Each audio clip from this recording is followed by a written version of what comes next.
Hey, what's going on, everybody? How we doing? I have the Trex Sidecar 2.0 with a Glock 45.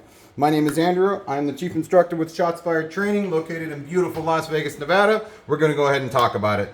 So, not to waste too much of you guys' time, quick down and dirty video. I just did one of these videos for the P365X with the Trex Sidecar. Also, the FN 509 MRD LAPD edition with the Trex Sidecar. And this is a video for the Sidecar 2.0 with the Glock 45. So, this particular setup, I went ahead and purchased the TLR7, brand new in the package. I just did an opening with another TLR7, which I threw on the FN 509 MRD, and I'm going to go ahead and throw this bad boy together. A couple of things I didn't cover in the other video particularly. We have our low version on the end caps. If we were to install this particular piece here onto our tack light here under the TLR7, your activation points for the light will be lower. Now, real specific point that I want to point out with regards to being careful about. This sponge here, as I open, you've got 2 points, one of which, if I can get my camera right, hopefully you guys can see that point there and this point there. If you're not careful, they can fall out. Those are the actuators once they're installed onto the light. Once they're pressed, they activate. I just popped that one out. If I'm not careful, they'll both pop out. So let's go ahead and just be aware that this piece of foam, if you're not using it, let's keep it in there to prevent those 2 screws from falling out. And you do not want to push these ends with that foam out. They'll fall out, you lose it, you're probably buying a whole nother light. I am unaware as to whether or not that individual piece would be available. So let's go ahead and set those off to the side and keep it pushing. So now that I've got this out of the box, pull my single 2031 single Streamlight battery, standard size, goes in the lot. Plastic set off to the side. We got our handy dandy TLR1 manual here. Read the manual, ladies and gentlemen. No ifs, ands, or buts about it. Read the manual.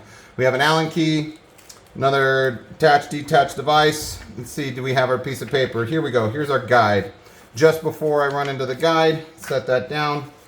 Let's go ahead and we got our thank you for joining the Streamlight family. Let's go ahead and say escondidos. Here's some noise in the background. If you know, you know. Got a sticker. Again, if you know, you know. We have our mounting points. You got a 1913 1, 2, 3, and 4. Universal 2. What appears to be on the light is Universal 1.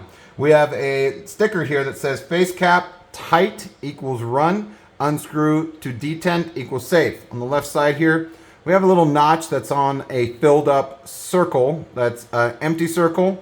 And then we have a circle that's filled white. What I learned very quickly was when it's tightened to the right, it will activate. When it's turned 1 notch to the left, as I just did there, okay, all it takes is 1 notch. Sorry if I got you guys moving like the Blair Witch Project. It will not activate. So if you were in a storage capacity for transporting, whatever it is, you don't want this activating. That's a cool little feature there. An additional feature is you can completely install and uninstall the battery without having to remove the tactical light. Amazing feature there. I know a lot of people when it came to red dots, they were looking at the Trijicon RMR as they were looking at other options other than the Trijicon RMR because they did not want to have to remove the red dot and just to change the battery and to have to re-zero. Now, do you have to? Recommended. Who's it recommended by? The manufacturer. If you want to listen to a Google attorney, be my guest. So, just going down the list, it's full size and compact handguns with all rails. You have a high switch, which we can see here. It's a little bit higher. Low switch, you see the differences there. Pretty simple. Let me see if I can hold that still. 1 3-volt CR123A lithium battery, machined, ambidextrous operation, safe on and off. Key kit included to securely fit to a broad range of weapons. Fast, safe, adjustable. It is IPX7 waterproof. I don't know what that means. Go ahead and Google away, my friends. 500 lumen tack light, 1.5 hours of runtime, and it allegedly has a strobe feature, which I haven't just yet figured out. We'll get there. We'll see what we can do. So, enough be done. Let my device go ahead and do what it's got to do over there. So let's go to our list here. Glock, most models up to Gen 4, which is Universal 1. Now, it says 1719 Gen 5 is 1913-1. So, if Universal 1, which is what's on there, is for up to Gen 4, I'm going to remove this and go for the 1913-1. This is, in essence, a 19 with the exception of the grip. So 1945-17 also, my apologies. 19 is a little bit smaller grip than the 45, but the 45 and 17 are identical with the exception of the barrel length. But this is a Gen 5. No ifs, ands, or buts about it. It's a Gen 5 model. So I'm going to go ahead and remove that. To remove this, I am going to go ahead and loosen this bad mamma jamma here. Let me grab my flathead that I just so happened to set down somewhere. Alrighty, sorry about that. Ta-da! I've got it here. So, ladies and gentlemen, whenever you're tightening, always go hand tight. You do not need to go more than hand tight. So let's go ahead and remove this. Slide her off this way. Now, this screw does have to come all the way out. And the reason being, oh, watch that spring there, is so you can remove the other side. And then this little piece carefully just pops off just like that. Throw her down. I'm going to find my 1913-1. So here is my list again. All you got to do is find your corresponding firearm regardless of what it is. For my FN 509, it was a 1913-1. For the Glock Gen 5 is also a 1913-1. So here's our 1913-1. Twist her right off. Don't lose these guys. If you ever want to change the lights, you don't want to lose that. And you don't want to lose any of these pieces. They're just another piece that you got to throw into that box. Ziploc bags are a dream come true. Throw a little sticky note in there that tells you which one's which and you're good to go. 1913.1 fits in there perfectly. Line her up one more time. Grab my handy dandy screw. Throw her screen back across. Go ahead and stick her in just like so. And start screwing her in. Once I feel a little bit of tension, I'm going to go ahead and throw her on. Now, for those safety guys, because I'm manipulating this, are you happy? Be happy. Finger. Oh no, that might land on your finger. Well, I'd rather have an empty gun and it slam on my finger than run any other circumstance. So, there's only one notch. You've only got one notch on your Glock rail for the Glock 45 for this particular model. So it is what it is. Now, if anybody's wondering, why did you choose the TLR7? Well, I'm going to go with the TLR1. Be my guest. I own approximately 8 or 9 TLR1s. And I love them. But application, ladies and gentlemen. The application for this particular model, hence the holster, is concealed carry. 100% concealed carry. Because I don't want to lose that, I'm going to go ahead and throw this bad boy back into a page somewhere in the front where she's not going to fall out. And set her off to the side where I'm not going to lose her. Leave that there, discuss that with the holster, set my doohickeys over there, get her rocking and rolling, and now we're back. Alright, so she's on. I'm going to take my flat-headed screwdriver, put her up there. She's still just nice and loose at the moment. Ah, got a little bit of tension there. So, hand tight. I can't say it enough, guys. Once she's right about there, do a little bit of quarter turn. We're done. That's it. You don't need any more. You don't have to anchor her on there. Unless you're speaking from personal experience or something else, don't listen today. Hand tight is all that's needed. I don't want to strip it. I don't want to over tighten it. So, the reasoning behind the TLR7 was I did not want this tack light to go beyond the barrel. I love this flush finish. It is 500 lumens compared to, I think the TLR was about 1,000 lumens, but I didn't need all that. I just wanted a tack light. I just installed a TLR6 that did have a laser. To my knowledge, these might have a model that has a laser. I'm not 100% confirmed, but go ahead and Google attorney, do whatever it is you guys do to find that out. I'm going to leave that little sticky note on there. You know what? No, for this one I can take it off because I've now kind of got to it. I like that they put that on there that lets you know. So if you want to transport, you're good to go. And I'll stick that on the side of the desk. So here we go. So now press and hold and release. Press and hold and release. Great to go. Push once. Okay. And it stays on. If I tap one, it stays on. Tap it again, it turns off. But if I'm going through a room and I need to clear something or whatever it is that the tacticians are doing nowadays, the cool guys, the airsofters, they turn it on real quick, spot check, turn it off. Don't know how to do the strobe just as of yet. So let's turn it on, tap it twice.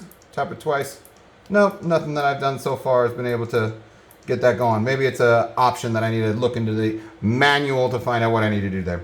All right, so sidecar. This particular belt clip is if I wanted to remove this pin, I could throw the clip on there, and now I've just got the holster. Don't need to worry about it. Short and sweet to the point. This sidecar holster will not work without the tack light. Can you buy this model without the tack light entirely? Yes, you can. Be my guest. For me, personally, I preferred to have a tack light. Got the tack light. It cost approximately 125, 130 bucks. It was available at Trex Arms. Disclaimer, not affiliated nor any promotions. Do I get anything or money exchanges hands from Trex Arms other than that of me being an end consumer? I 100% bought this with my own money, and I'm just doing a review because I like to, and I'm trying to get out there. So let's go ahead and throw that in. Boom! I love that feel. So as soon as I push her in about 3/4 of the way in, let's see if you guys can hear it. Get her nice and close. Boom! She snaps into place. This feels like it snaps into place more than the FN509 MRD did. And she's just starting to lose a little bit of tension there. Keep shaking a little bit. Oh, she's actually tighter, okay, than the other one. So now, 2 fingers on both sides. There's my test. I'm just holding onto the claw that they got. Shaking her up and down, shaking her up and down. Okay, that's quite a lot of shakes. My whole body's moving and I'm moving in the chair. There we go. So, definitely secure there in my fashion, or to my opinion. Slap that in there. Already got tension, at least more than sufficient, that what I would think for this particular model. If I want to, I can go ahead and grab my screwdriver, do, say, a screw here, screw there, a little bit of a tighten here, tighten there. Just want it to be even on both sides. Get a little bit more tension, see if I feel warm and fuzzy about that. Oh yeah, that made a big difference right there. Oh, that even pops into place. Once I get down to about there, push it in, it pops in. Maybe they got a notch on the inner side, but I can't see it in there at least. So, looking pretty good. And there we have it. This claw I'm going to move up to, from the back to the top up here. I've seen a lot of other people do it. Why? Because way back here, the belt comes across. It doesn't give enough pressure onto the claw. Doesn't have enough contact to the belt. This is an IWB standing for inside the waistband. If you know, you know, keep it pushing. All right, so move that on top, sits inside. You can wear this predominantly at the 12 o'clock. I have seen that you can wear it at the 3, maybe the 4, depending on your configuration. Be my guest. All right, guys, that wraps it up for me for this particular weapon system. Please do me the biggest favor in the world. If you like this video, hit that like, hit that subscribe button. I'm just starting out. Shout out to Coleon Noir, Armed Scholar, Donut Operator, Warrior Poet Society, Mr. John Lovell. You are a sexy beast. So, those individuals that I've just named, I've watched so many of their videos. They have contributed to who I am today, what the videos I'll be coming out. Definitely appreciate the efforts that they put towards protecting our Second Amendment and providing us entertainment that makes us all fart and giggle. It's all bleeps and giggles until you poop and giggle at the same time. I gotta watch my language apparently. So, there you have it, ladies and gentlemen, the sidecars by Trex Arms 2.0. What color is this, in case you're wondering? This is the Wolf Gray. Love the combination. Also have the OD Green for the FN509 MRD, but I love the OD Green. I'll absolutely be buying another one of those. This is the Wolf Gray. Could not be happier. The quality is definitely up there, definitely strong. I'm not concerned about anything. That's going to snap into place perfectly fine. I know we do our tests with us holding it upside down, but if you're upside down and then someone's jerking you, or you're jerking, or you're in a freaking one of those mob movies or something and someone's doing this to you, I think you got bigger problems than carrying your firearm, but you shouldn't be in that position. Just before I let you go, these are adjustable. They move up and down. They can go up one, looks like to be down one. Either way, vice versa on both sides.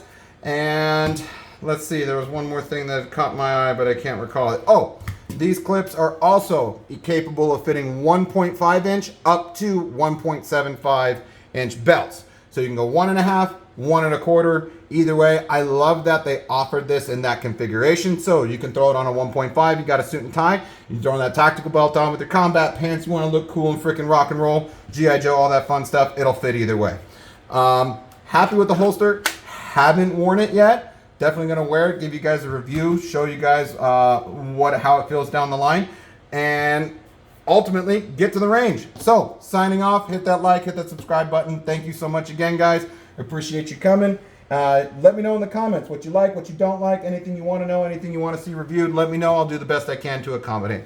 Till next time, guys, pleasure as always. Be safe.